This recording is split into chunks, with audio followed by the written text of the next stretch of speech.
Welcome to Balance and Thrive, where we explore the intersection of work, life, and well-being. I'm your host, Kemi Afolayan, and today we're starting another four-part series on a topic that is quite important to me, which is workplace bullying and the consequences for individuals and organizations. I will start in my usual manner with a case study. So we have the case of Priya, a senior analyst in a financial service organization. She began experiencing negative behaviors after a new manager, Tom, joined her team. Tom consistently excluded her from key meetings, undermining her roles and visibility.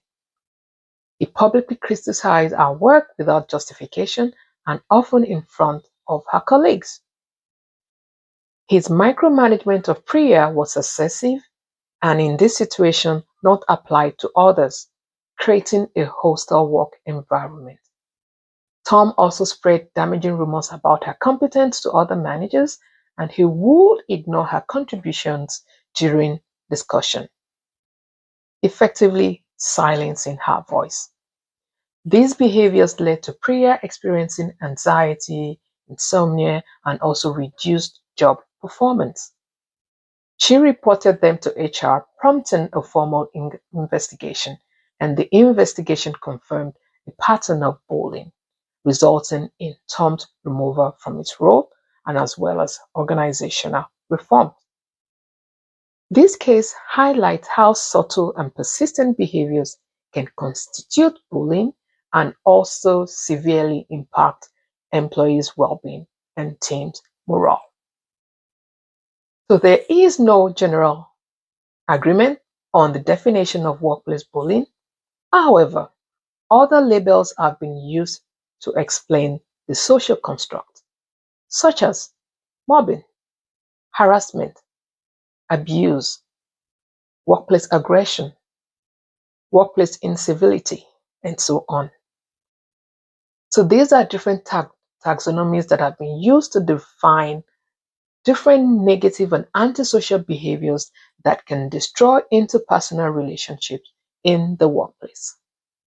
So for the purpose of this session, I will define workplace bullying as a form of antisocial behavior that occurs in the workplace as a result of unequal power between individuals or a group of people in the workplace, which can cause distress, discomfort, psychological or physical impact.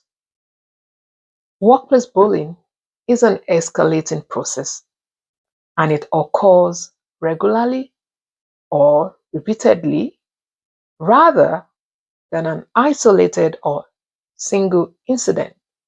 So when we talk about workplace bullying, persistency and duration of exposure is very key.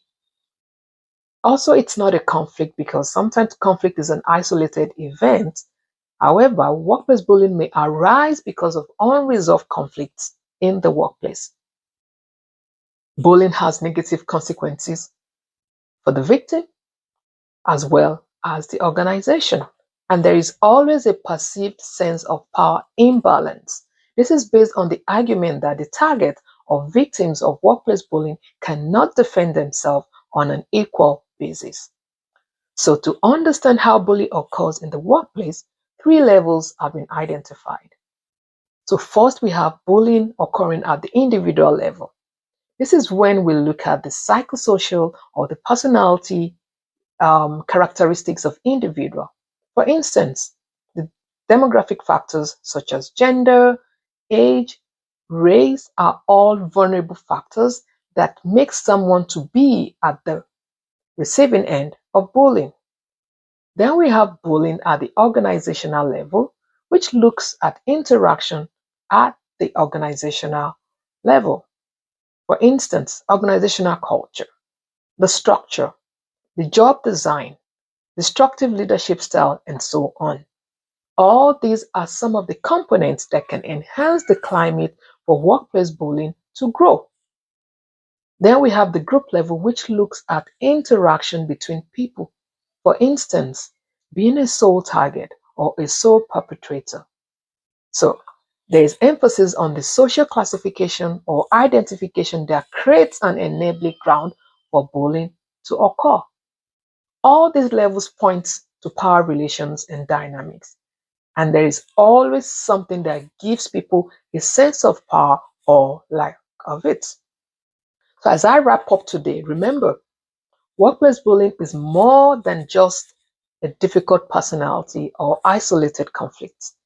It is a pattern of harmful behaviors that can undermine dignity, safety, and performance.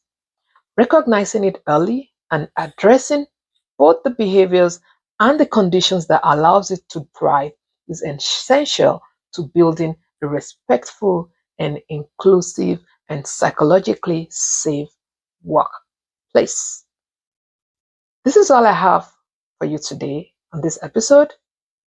Until next time, stay balanced and thrive. And don't forget to share this video and press the like button. Bye.